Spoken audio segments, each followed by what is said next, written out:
আসসালামু আলাইকুম ভিউয়ার্স। প্রচণ্ড গরম, প্রচণ্ড রোদ, তার মাঝে গাছের কি অবস্থা জানি না, তাই চিন্তা করলাম একটু ছাদে উঠি, দেখি। সন্ধ্যার শেষ মুহূর্তেই ছাদে উঠলাম। মাশাআল্লাহ, সুন্দর।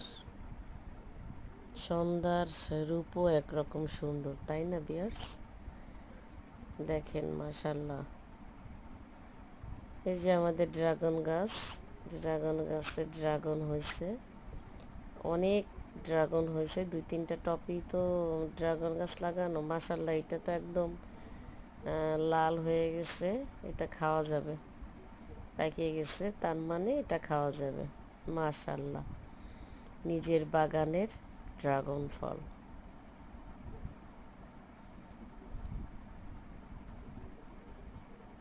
একদম সন্ধ্যাবেলার শেষ মুহূর্ত তো, সে সময় ভিডিও করা, এই জন্য চারপাশটা একদম অন্ধকার। এই যে এটা একদম সিলিংয়ের উপরে হয়ে আছে। তো সবাই ভিউয়ার্স ভালো থাকবে।